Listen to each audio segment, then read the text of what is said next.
Boa tarde. O silêncio de Michel Temer.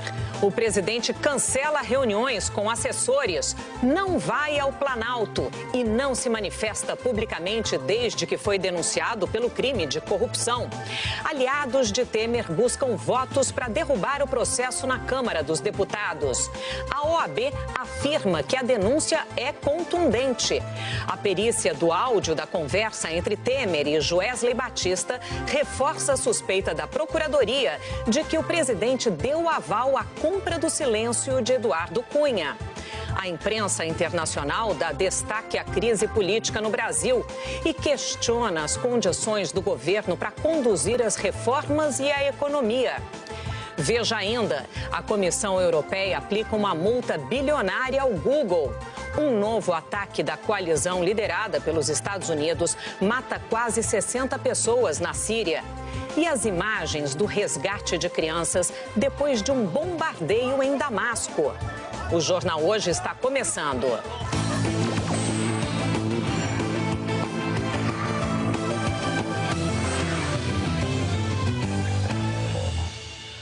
O presidente Michel Temer ainda não comentou publicamente a denúncia da Procuradoria-Geral da República que o acusa de ter praticado crime de corrupção.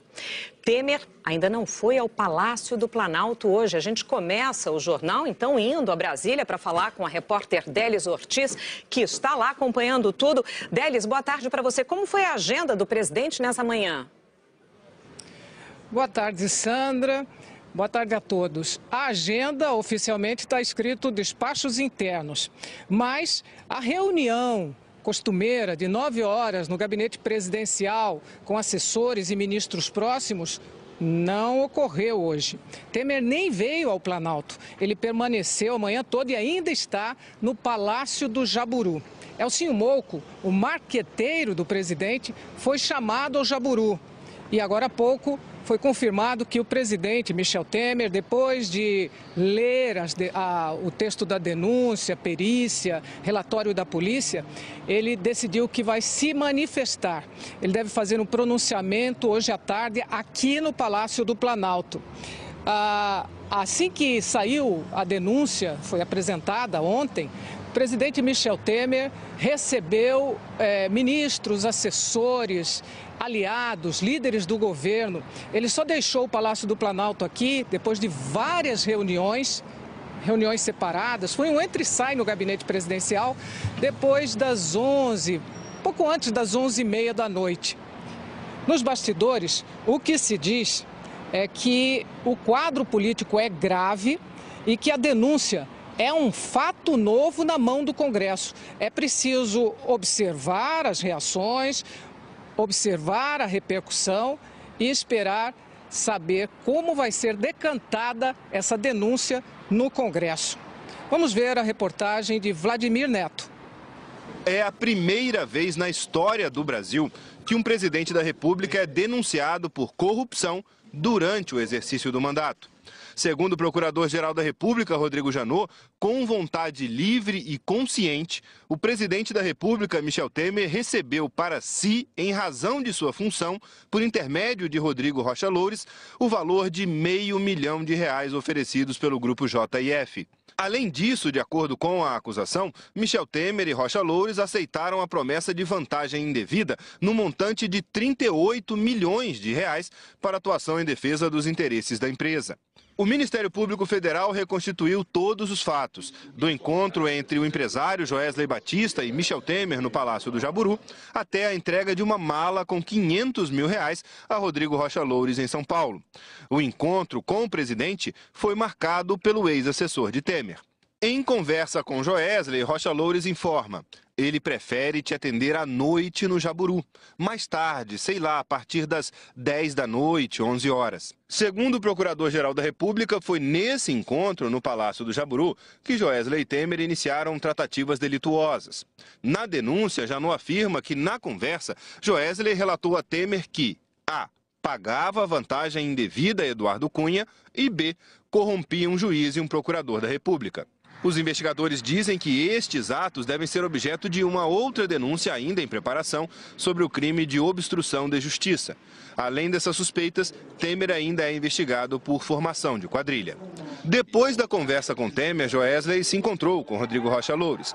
De acordo com a denúncia, Joesley disse que precisava resolver no CAD, o Conselho Administrativo de Defesa Econômica, uma disputa relativa ao preço do gás fornecido pela Petrobras a uma termoelétrica do grupo JIF e ofereceu 5% do valor do negócio como pagamento. Joesley disse o seguinte: o Temer mandou eu vou falar é com você. Nós vamos abrir nesse negócio aí 5%. De acordo com a denúncia, Rocha Loures foi enfático ao responder: tudo bem, tudo bem.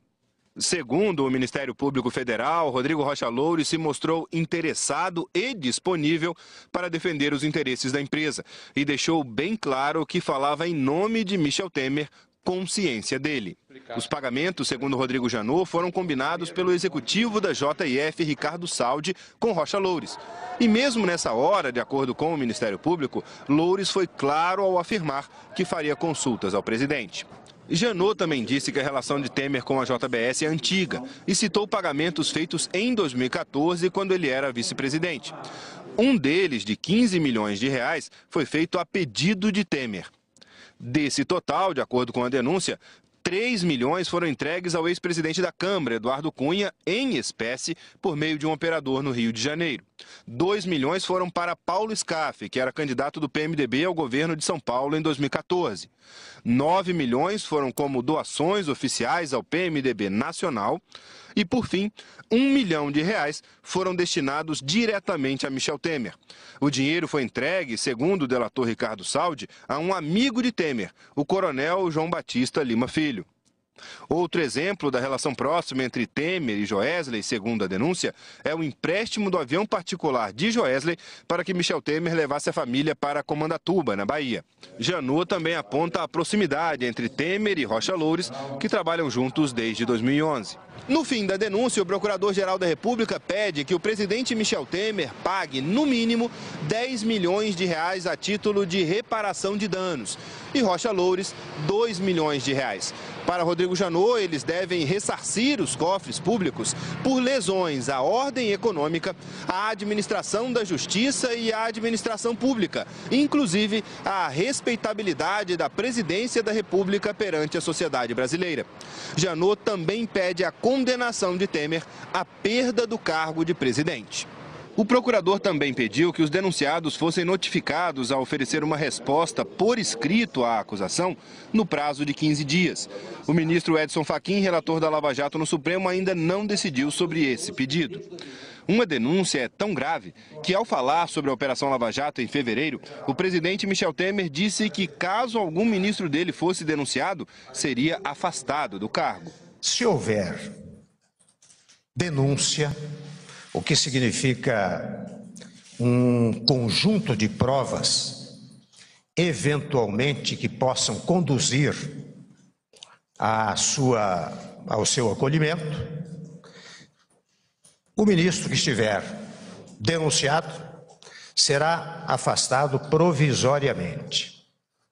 Ao depois, se acolhida a denúncia, e aí sim, a pessoa, no caso, o ministro, se transforma em réu, e estou mencionando os casos da Lava Jato.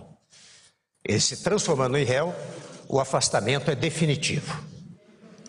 A defesa do ex-deputado federal Eduardo Cunha, do PMDB, disse que ele nega ter tido participação ilícita nos fatos relatados na denúncia da Procuradoria-Geral da República e que vai prestar os esclarecimentos nos autos.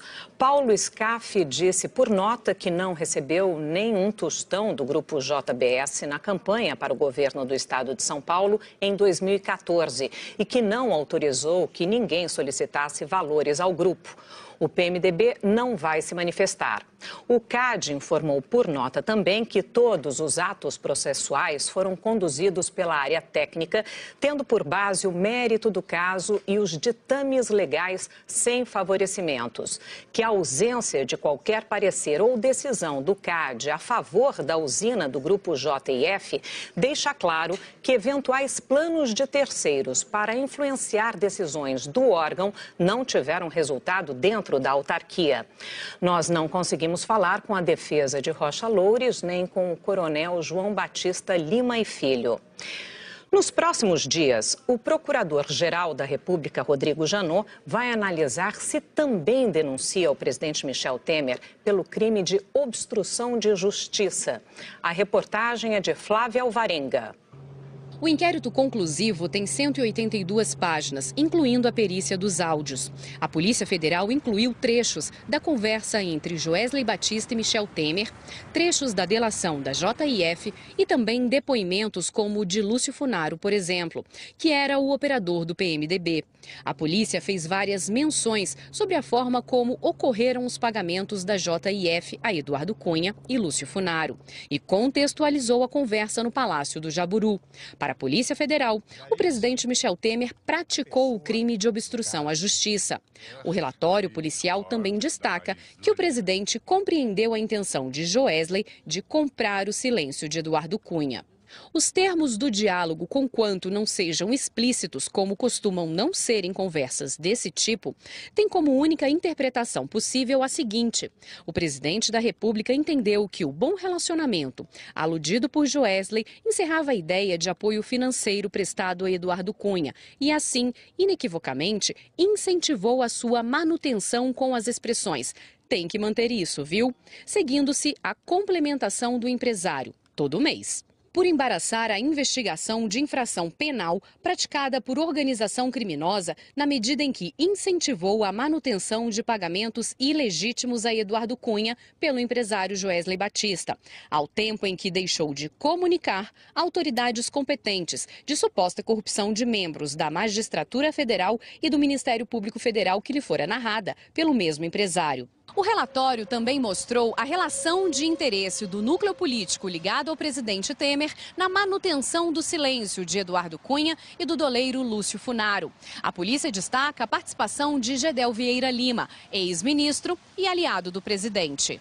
Diz que as manifestações mais consideráveis a esse respeito partiram do ex-ministro Gedel Vieira Lima e do presidente Temer, que Gedel, mesmo tendo deixado a cúpula do Executivo Federal, manteve-se ligado a Temer e cita trechos das gravações entre Temer e Joesley.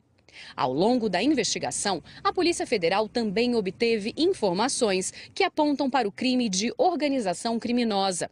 A polícia explicou a atuação de políticos da liderança do PMDB para manter um esquema de desvio de dinheiro público. De acordo com o inquérito, membros do PMDB estariam em atuação concertada, ganhando dinheiro ilegalmente, a partir da indicação e manutenção de pessoas em cargos importantes da estrutura da administração pública indireta.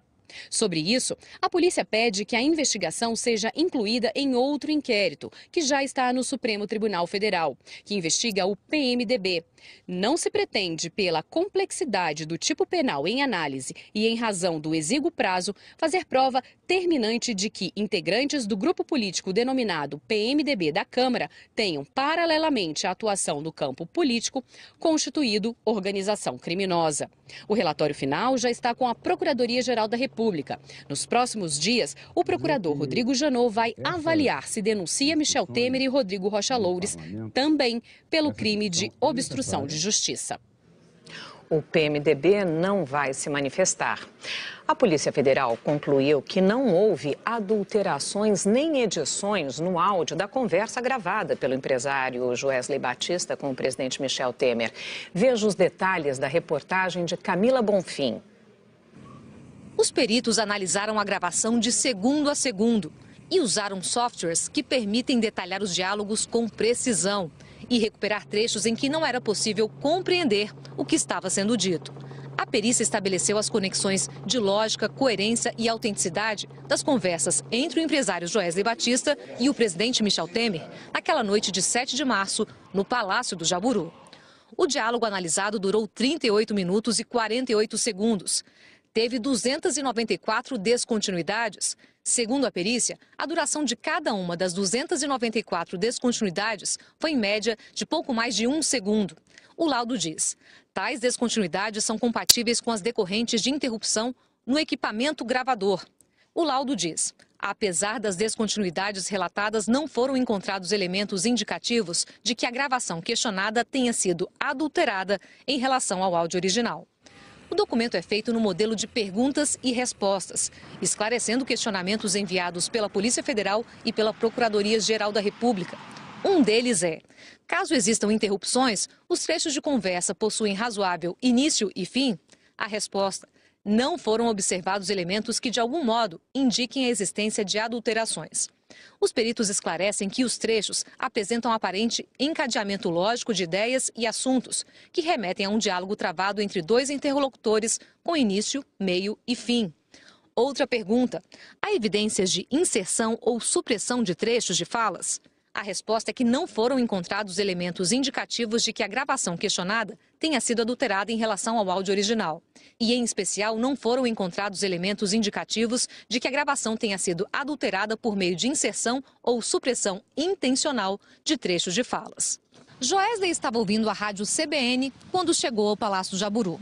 A perícia buscou a programação da rádio e conseguiu determinar o horário preciso em que Temer foi gravado por Joesley, das 10h31 às 11h16 da noite, do dia 7 de março.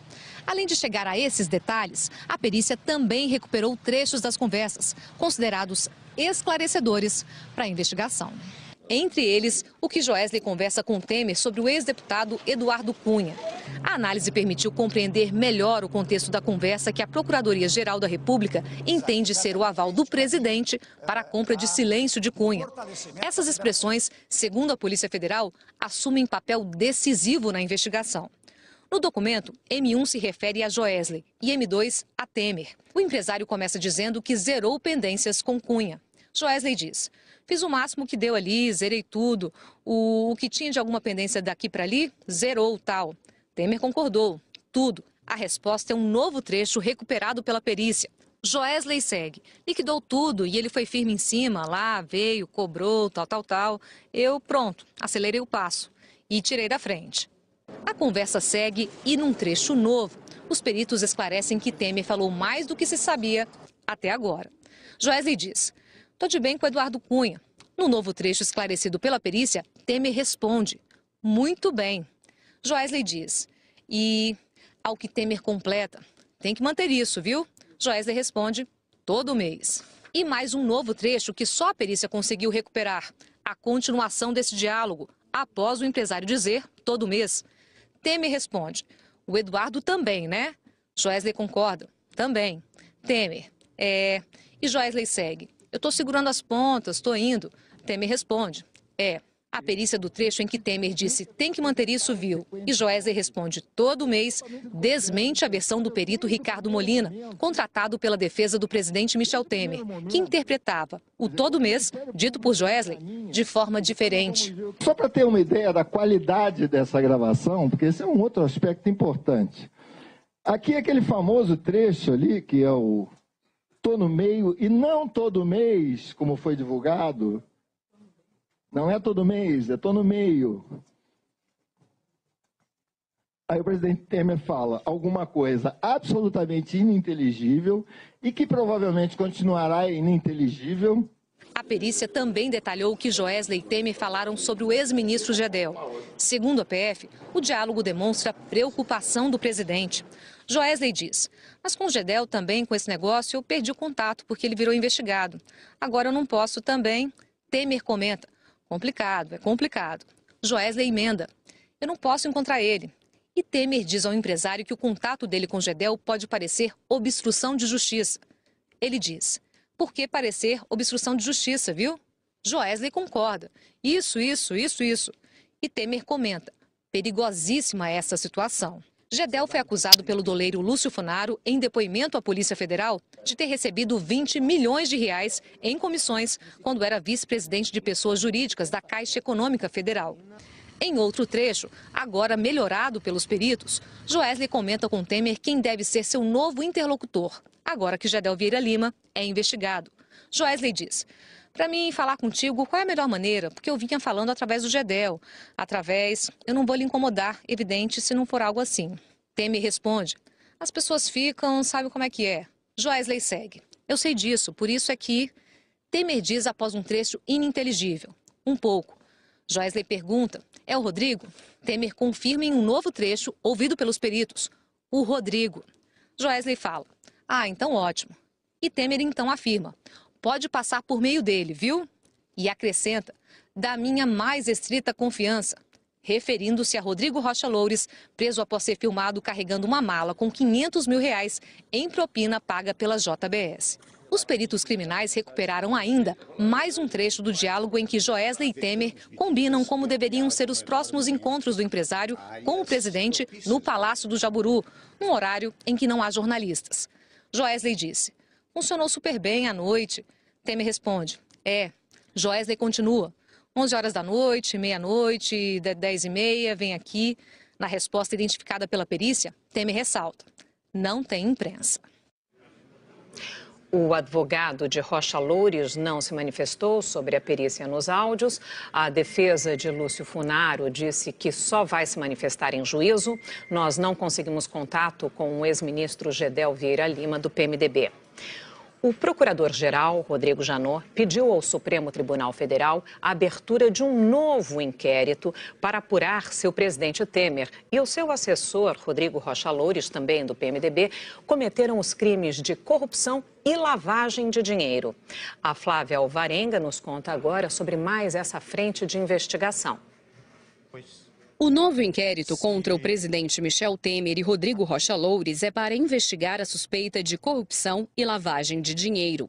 A PGR quer investigar a relação entre Michel Temer e Rodrigo Rocha Loures com uma empresa que atua na área de portos, a Rodrimar, que tem sede em Santos, litoral de São Paulo. A suspeita é que um decreto da Presidência da República pode ter beneficiado a empresa, que teve diretores citados na delação da JIF. De acordo com a Procuradoria, existem indícios de que pagamentos ilícitos para Rocha Loures e o presidente Michel Temer poderiam ser intermediados por outras pessoas, que também teriam ajudado na lavagem de dinheiro. Depreende-se dos diálogos gravados pela Polícia Federal que Ricardo, Celso, Edgar e Coronel são possivelmente pessoas que intermediavam pagamentos ilícitos para Rodrigo Loures e o presidente da República, Michel Temer. No diálogo, resta explicitado que a pessoa identificada como Celso é também da total confiança de Michel Temer. Neste contexto é que a Rodrimar surge no bojo da investigação. Celso foi identificado como Antônio Celso Greco, sócio e presidente da Rodrimar. O nome dele também foi citado por Ricardo Saldi, executivo da JIF. Saldi contou aos procuradores que na hora de escolher quem pegaria a mala com os 500 mil reais, Rocha Loures sugeriu o nome de Ricardo Mesquita, ex-diretor da Rodrimar. Mas no dia da entrega, por conta de um desencontro, o próprio Loures buscou o dinheiro. A Procuradoria-Geral da República também pediu que José Yunes, ex-assessor da presidência, o coronel João Batista Lima Filho, amigo do presidente, e outras pessoas sejam ouvidas como testemunhas no inquérito.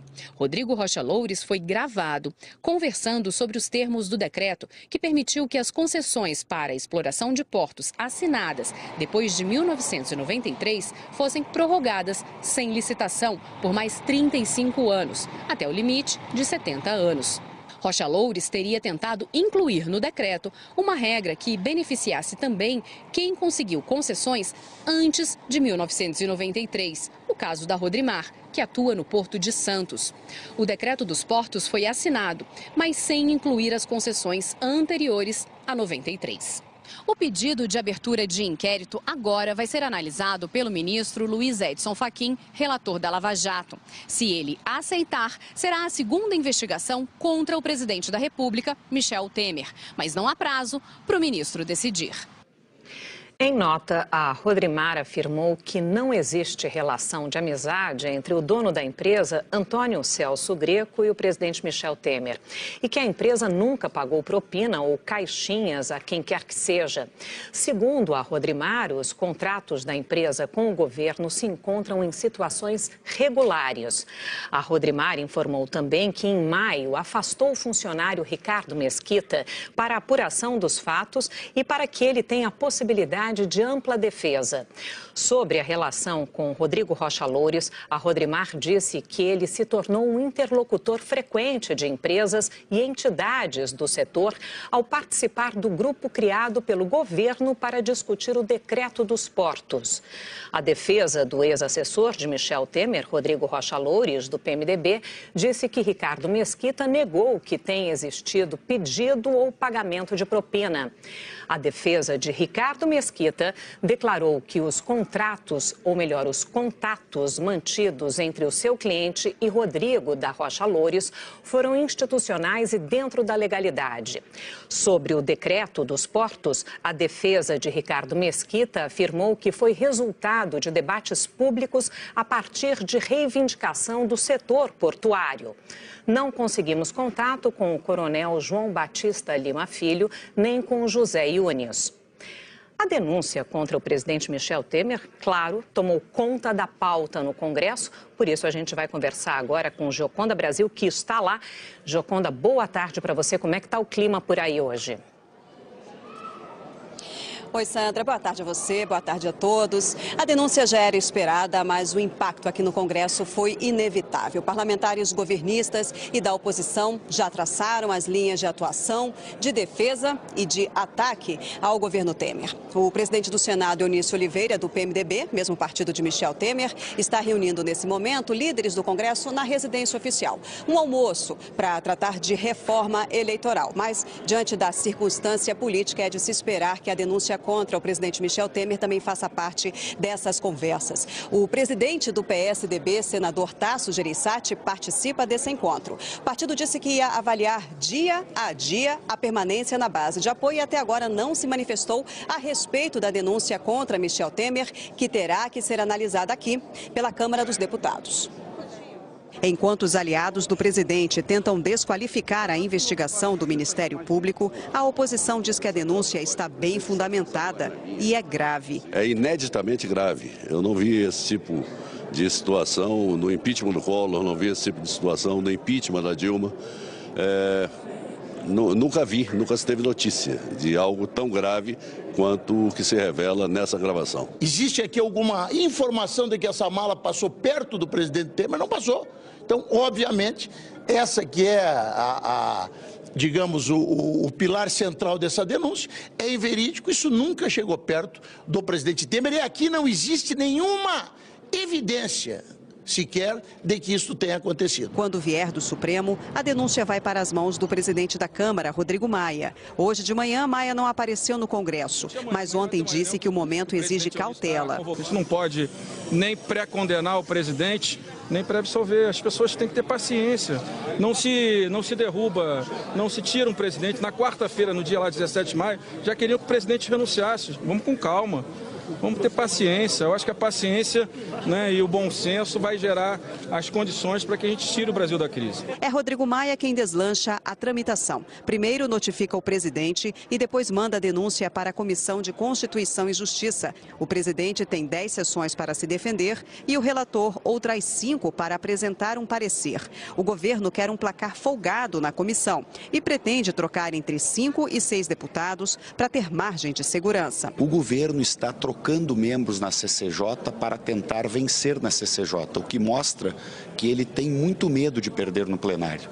A consistência das denúncias e o fato de que o povo brasileiro vai acompanhar muito de perto a votação dos deputados, lógico que Temer tem aqui uma maioria, mas esta maioria está derretendo progressivamente. Além da troca de membros na CCJ, a base do governo pressiona para ter influência na escolha do relator que vai cuidar do assunto na comissão e estuda meios de unificar as denúncias, caso a Procuradoria-Geral da República envie mais de uma contra Temer. Essa decisão será de Rodrigo Maia, mas o presidente da CCJ, que é do PMDB, OAB, partido de Michel Temer, disse que é contra. Se houve um critério da Procuradoria-Geral da República de divisão em mais de uma denúncia, eu considero que cada denúncia ensejará um processo específico, seja no Supremo Tribunal Federal, seja no procedimento da Câmara de admissibilidade ou não da denúncia. O presidente da Ordem dos Advogados do Brasil também se manifestou sobre a denúncia. No mês passado, a OAB entrou na Câmara com um pedido de impeachment contra Temer.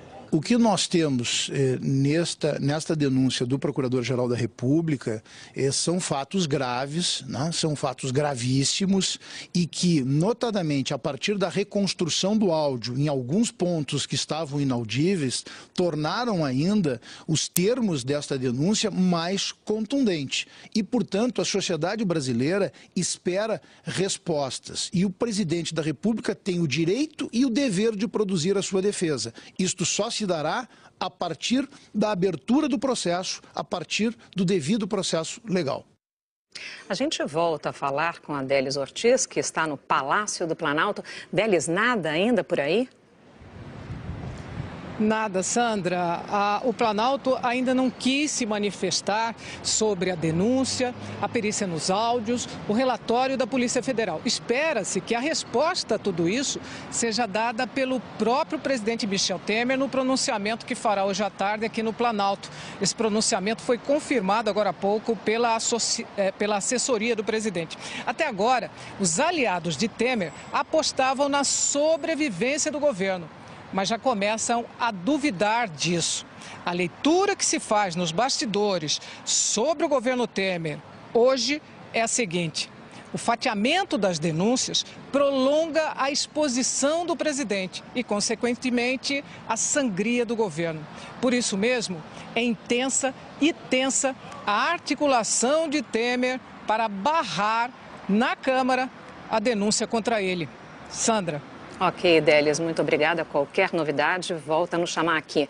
Bom, a denúncia contra o presidente Temer é a mais importante até agora entre as acusações e processos que atingiram o núcleo central do governo. Todos os políticos são do PMDB. A gente vai ver, então, assim, agora aqui no telão, algumas das acusações. A primeira delas, olha ali, o ministro da Secretaria-Geral da Presidência, Moreira Franco, é investigado no Supremo Tribunal Federal. Ele é suspeito de cobrar propinas para campanhas eleitorais do PMDB em troca de concessão de aeroportos. Vamos à segunda. O ministro Eliseu Padilha, da Casa Civil, é investigado em 2 inquéritos, também no Supremo Tribunal Federal. Também é suspeito de cobrar propina da Odebrecht para campanhas eleitorais do PMDB. Vamos à terceira, então. O ex-ministro da Secretaria de Governo, Gedel Vieira Lima, ele é citado em relatório da Polícia Federal por suspeita de obstrução à justiça na Lava Jato. Vamos à quarta. O ex-ministro do Planejamento, Romero Jucá, é alvo de 13 inquéritos no Supremo Tribunal Federal, 8 só na Lava Jato. O ex-ministro do Turismo e também ex-presidente da Câmara, Henrique Eduardo Alves. Ele foi preso no começo de junho, todos lembram. Ele foi denunciado por corrupção passiva e lavagem de dinheiro por receber propina em troca do favorecimento de empreiteiras em obras como a do Estádio Arena das Dunas, lá em Natal. E agora a gente fala do ex-assessor Rodrigo Rocha Loures. Como a gente já viu hoje aqui, ele foi preso depois de ser flagrado com aquela mala com R$500 mil de propina. Foi denunciado ontem, junto com o presidente Temer, por corrupção passiva, por atuar nos interesses da JBS. Vamos às respostas. O ministro Moreira Franco afirmou que o inquérito ainda está em andamento e que se trata de uma peça de ficção construída por delatores mentirosos que negociam benefícios e privilégios. O ministro Eliseu Padilha disse que confia nas instituições brasileiras e que exercerá na plenitude o seu direito de defesa e que vai buscar comprovar a improcedência, das acusações. As defesas de Henrique Alves e de Rodrigo Rocha Loures não quiseram se manifestar sobre essas denúncias. Nós procuramos a defesa do ex-ministro Romero Jucá, mas não tivemos resposta. Nós não conseguimos contato com a defesa de Gedel Vieira Lima. Bom, a denúncia contra Temer foi destaque também na imprensa mundial, claro. Por isso a gente vai a Londres falar com a Cecília Malan. Cecília, boa tarde. O que estão falando do nosso país por aí? Sandra, o tom é de perplexidade e de muitas dúvidas sobre as condições do governo de conduzir as reformas, a economia, enfim, de governar. A rede britânica BBC lembra que Temer sofreu uma série de acusações desde que assumiu o governo, mas que estas são as primeiras denúncias formais. O Guardian descreve a situação como um grande abalo ao presidente impopular e à estabilidade política do maior país da América Latina. O Wall Street Journal diz que a instabilidade na economia é agravada pela crescente evidência da corrupção na política brasileira. O Financial Times afirma que os mercados estão preocupados com a erosão do capital político do presidente e que o caso ameaça retirar dele a maioria na Câmara necessária para aprovar as reformas. Reformas essas que, segundo o americano New York Times, são cruciais para restabelecer a credibilidade fiscal do país. Na França, o Le Monde descreve o tom do presidente como arrogante ao dizer nada vai nos destruir antes mesmo da denúncia da Procuradoria-Geral da República. E o Le Figaro diz que essa nova denúncia pode significar o fim do mandato do presidente. É o mundo de olho na crise política brasileira, Sandra. Cecília, muito ruim essa nossa imagem para o mundo. Obrigada para você, uma boa tarde. A presidente do STF, ministra Carmen Lúcia, determinou a realização de uma varredura no prédio do Supremo. O procedimento foi feito ontem à noite no segundo andar. O cinegrafista Raimundo Batista registrou a movimentação.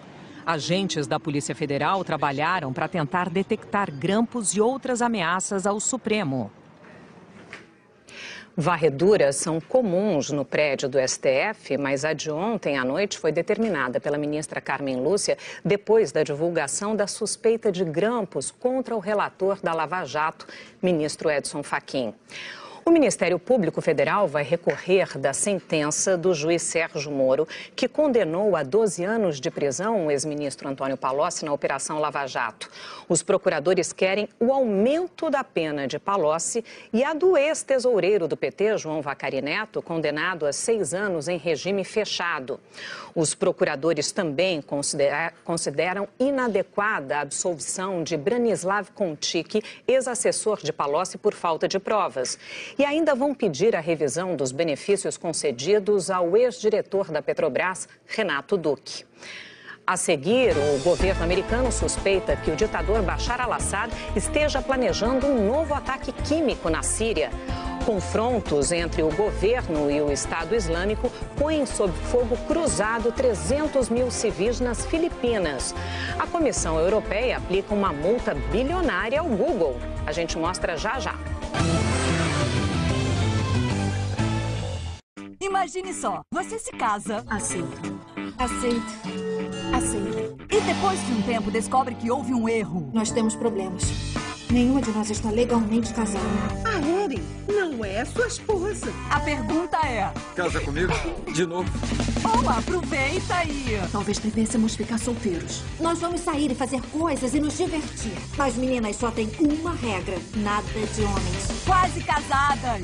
Hoje, na sessão da tarde. A Claro mudou o jeito de usar o celular. Na Claro, você tem ligações ilimitadas. Tô dentro. Você fala com fixo e celular de qualquer operadora, em qualquer lugar do Brasil. Tô dentro. Claro, vem ser gigante. Investimos na mais alta tecnologia de motores com um só objetivo: a sua economia. Vem já conferir as ofertas da economia de série Fiat. Mob Easy com versões a partir de R$ 30.990. O melhor preço com a melhor performance. Uno Attractive com versões a partir de R$ 38.990 e taxa zero. A melhor relação custo-benefício e potência. Não perca essas ofertas imbatíveis. Vem sair de 0 quilômetro. Vem pra Fiat. Você, funcionário de empresa privada com carteira assinada em todo o Brasil. Tá precisando de dinheiro? Urgente? A Crefisa tem. É dinheiro rápido na sua mão e até 45 dias para pagar a primeira parcela. Simplifica. Vem pra Crefisa. Você não pode perder o relançamento de uma série sobre uma época em que ninguém tinha liberdade de se expressar. E que foi lançada em outra época em que ninguém tinha liberdade de assistir a todos os episódios de uma só vez. Anos Rebeldes está de volta. Todos os capítulos de uma vez, só para quem assina Globoplay. É a Globo Play. Meus amigos, senhores, tudo bem, gente? Prepare-se, Joaquim Lopes, que o vídeo show de hoje tá que é beleza pura. Açucena, Lindalva, Julie, Leona, Carolina Dickman aqui com a gente para relembrar essas e outras personagens da sua carreira. A gente tá morrendo de saudade dessa atriz que tá morando nos Estados Unidos, mas vem que vem especialmente pro nosso vídeo show. Tem ainda música, humor e informação, além dos arquivos que só o baú do vídeo show tem. Ô, Joca, é ao vivo, logo depois do Jornal Hoje, gente.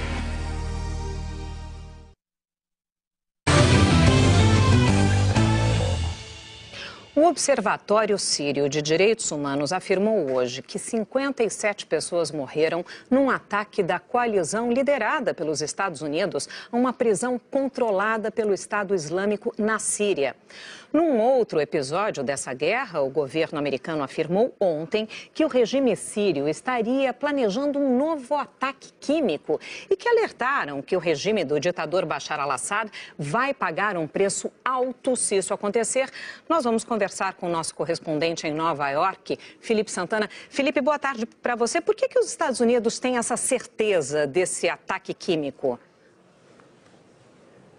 Oi, Sandra, tudo bem? Boa tarde para você, boa tarde a todos. Olha, o que os americanos dizem é que eles detectaram uma movimentação suspeita, algo muito parecido com o que já aconteceu esse ano.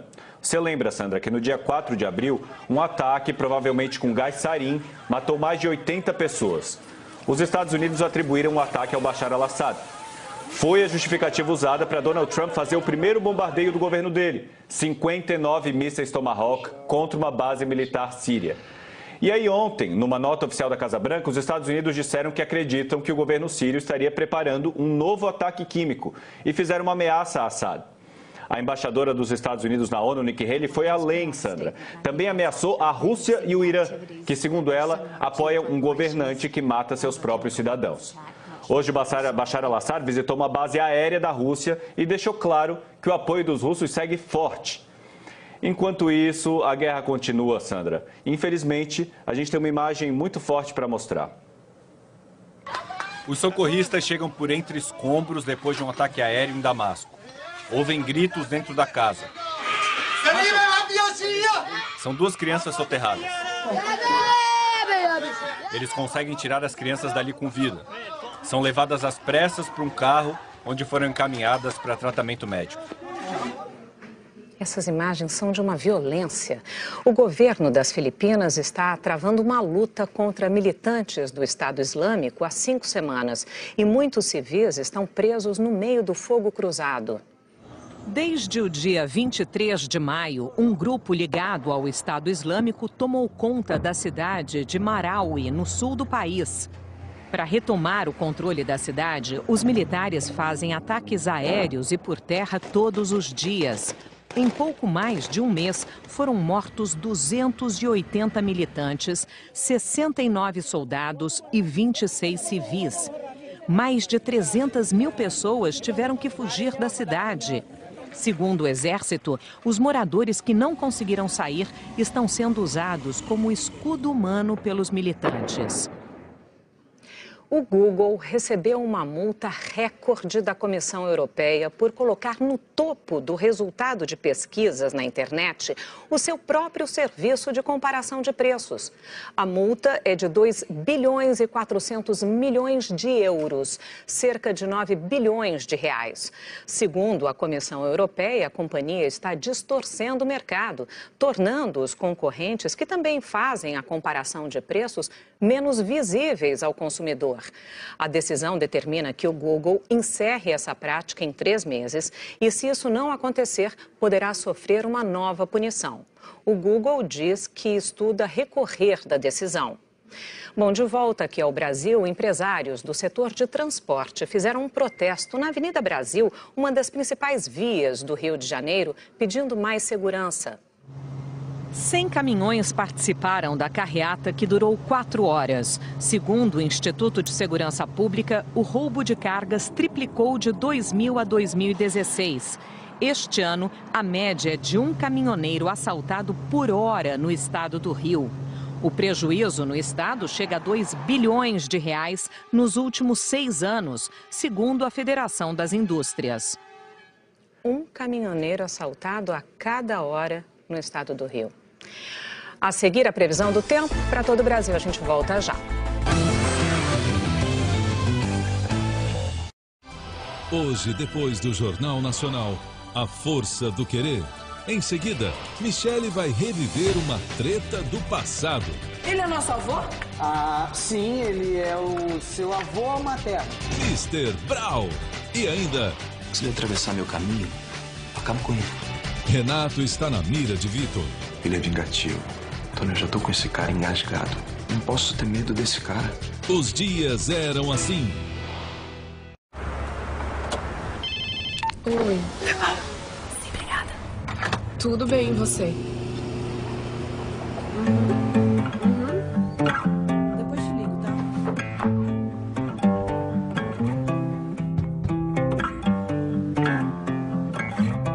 Humanologia.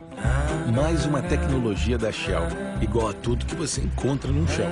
Do café a Shell V-Power. Para você sair melhor do que entrou. O governo federal está investindo 190 bilhões de reais no maior plano agrícola e pecuário da história. E quando tem mais crédito no campo, tem mais produção no país inteiro. Tem mais emprego para quem precisa. Tem mais oportunidades para quem fabrica, pesquisa, transporta. Apoiar o produtor é isso, facilitar o crédito com juros menores para fazer a economia girar e beneficiar todos os brasileiros. Ministério da Agricultura, Pecuária e Abastecimento. Governo Federal. Ordem e progresso. A segunda fase da Copa Sul-Americana foi definida em sorteio. E o azar foi dos colombianos. Patriotas e Corinthians. No primeiro torneio internacional do time da Colômbia, eles vão ter que encarar toda a experiência do timão. Amanhã, depois de A Força do Querer, o primeiro confronto da história dos clubes. Oferecimento Ricardo Eletro, preço pra tudo de mochila notebook. Johnson & Johnson, faça sol ou faça sol, use Sundown. Itaú Card, descubra um universo de vantagens. Brahma, quando você se sente fabuloso, isso pede Brahma. Vivo, até o dobro de velocidade no seu 4G. E ofertas Chevrolet, grandes ofertas na palma da mão.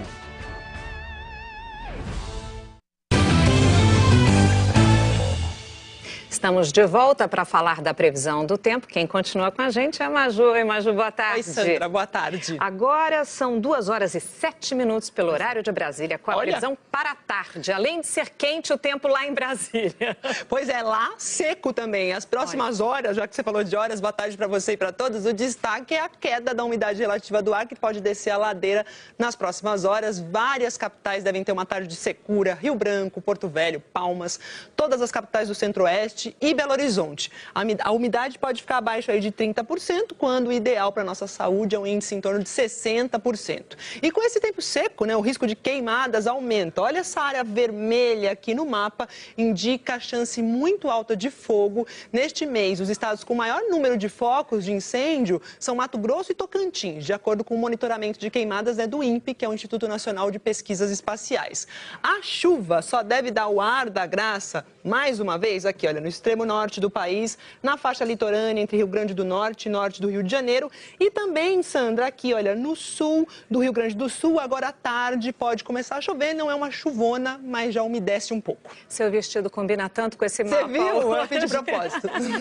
E as temperaturas? Eu vou começar, já que a gente está sob o império do tempo firme e seco, eu começo mostrando as temperaturas nas capitais, onde a umidade relativa do ar deve cair bastante. Olha, Palmas e Cuiabá com 34 graus, Campo Grande com 28, 28, Brasília 24 e Belo Horizonte com 23. Aqui em São Paulo a gente vai ter máxima de 24, Curitiba com 22, a máxima de São Paulo é igual a de Floripa, Porto Alegre com 26 e Rio de Janeiro com 27, tempo firme. Agora as capitais da chuva, né? Salvador, João Pessoa, Natal, Boa Vista e Manaus, temperaturas variando entre 27 e 33 graus nessas cidades. Algum aviso importante para amanhã, quarta-feira? Amanhã é o seguinte, aquela chuva no sul, que hoje é mais fraca, amanhã pode se reforçar e ganhar corpo, aliás. Também tem uma chuva que engrossa aqui entre o leste de Pernambuco e do Rio Grande do Norte. Continua alerta de chuva moderada no litoral da Bahia, também de Alagoas e de Sergipe. E tem aviso de ressaca